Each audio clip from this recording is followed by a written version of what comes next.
Hi friends, I am सांदो निकला, ex chief manager bank of Baroda and financial consultant proprietor कच्चे consultancy.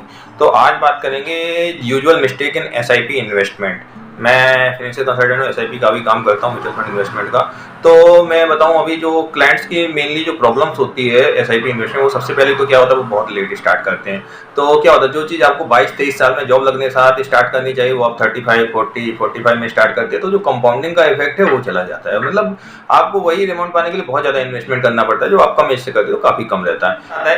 Due diligence हटा देते हैं वो लोग। क्या करते हैं, बस कौन सा एसआईपी ज़्यादा रिटर्न दे रहा है, बस वही हमें परचेज करना है। मतलब ड्यू डिलिजेंस हटा दे मतलब उसमें अंदर देखते ही नहीं है कि वो स्कीम किस किस फंड में स्कीम में इन्वेस्ट करती है, कौन कौन सी कंपनियां उसके पोर्टफोलियो में है, ईएमसी कितनी पुरानी है, ईएमसी का एवरेज रिटर्न है, ये सारी ड्यू डिलिजेंस सब छोड़ देते हैं। अब अगर हम समझाते तो भी वो क्लाइंट कई बार नहीं मानते हैं, क्योंकि वो ज्यादा समझदार मानते हैं अपने आप को। क्या होता है, इन्वेस्टिंग विदाउट गोल, मतलब कोई गोल फिक्स नहीं करते, इन्वेस्टमेंट चालू कर देते हैं। अब देखो, अगर आप गोल फिक्स करेंगे उसके हिसाब से एसआईपी करेंगे, भाई आपको चाइल्ड एजुकेशन के लिए भाई इसके लिए इतना टाइम चाहिए, चाइल्ड आपके कितने बड़े, सबका गोल अलग होगा। किसी का चाइल्ड 10 ईयर का होगा, किसी का चाइल्ड 5 ईयर्स का होगा, सबका अलग अलग होगा। किसी का मैरिज का प्रोस्पेक्ट होगा, फिर बच्चों की मैरिज का प्रोस्पेक्ट होगा, फॉरेन टूर का प्रोस्पेक्ट होगा, हर घर परचेज, हर किसी का गोल अलग है। तो उसके हिसाब से एसआईपी इन्वेस्टमेंट प्लान होना चाहिए, वो एक डिस्कस करना चाहिए। फिर आती है बात रिस्क टॉलरेंस की।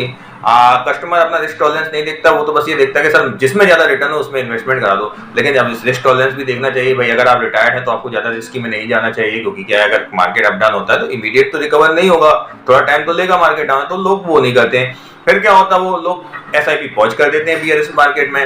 भाई आप मार्केट जैसे ही डाउन हो वो एसआईपी, जिस समय और इन्वेस्टमेंट बढ़ाना चाहिए उस समय लोग अपना इन्वेस्टमेंट पॉज कर देते हैं, तो ये भी बहुत बड़ी मिस्टेक होती है। फिर क्या होता है, भाई आपकी महंगाई तो बढ़ रही है, एवरी ईयर आपको पता है इन्फ्लेशन हो रहा है। फिर कई लोग क्या होता है, एक एसआईपी 10,000, 5,000, 15,000 की चालू की, लेकिन उसको कंटिन्यू करते हैं, जबकि टाइम के साथ उनको उस एसआईपी अमाउंट में इंक्रीज भी करना चाहिए इन्फ्लेशन के साथ, अपनी इनकम बढ़ने के साथ साथ, तो वो भी लोग निगलेक्ट कर देते हैं। तो उससे वो गोल अचीव नहीं होते फ्यूचर में के हिसाब से।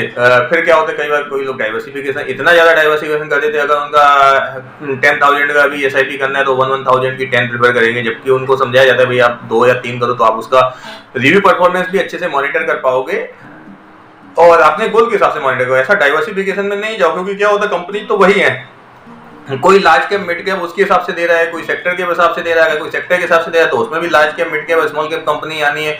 कोई लार्ज कैप में डाल रहा है, कोई इंडेक्स में डाल रहा है तो उसमें भी लार्ज कैप का इंडेक्स ने लिया तो लार्ज कैप में आएगा, लार्ज एंड मिड कैप का इंडेक्स है तो वो कंपनी आएगी। तो कंपनियां तो ओवरऑल सेम ही है, तो आपको इतना ज्यादा ओवर डाइवर्सिफिकेशन नहीं करना चाहिए एसआईपी इन्वेस्टमेंट के लिए। तो ये था हमारा वीडियो, जो एसआईपी में लोग नॉर्मली मिस्टेक करते हैं, और तो आप ये सब मिस्टेक अवॉइड करिए, अपने कंसल्टेंट या एडवाइजर से प्रॉपर डिस्कस करके म्यूचुअल फंड में एसआईपी और लमसम में इन्वेस्ट करिए। और हमारे कच्चे कंसल्टेंसी द्वारा बेस्ट गाइडेंस के साथ ये फैसिलिटी प्रोवाइड की जाती है, तो आप मुझे भी कॉन्टैक्ट कर सकते हैं। और ऐसे नॉलेजेबल वीडियो के लिए आप मुझसे जुड़े रहिए। वीडियो मैं ज़्यादा लंबे नहीं बनाता हूँ, तो मेरे चैनल को सब्सक्राइब करिए। Thank you so much.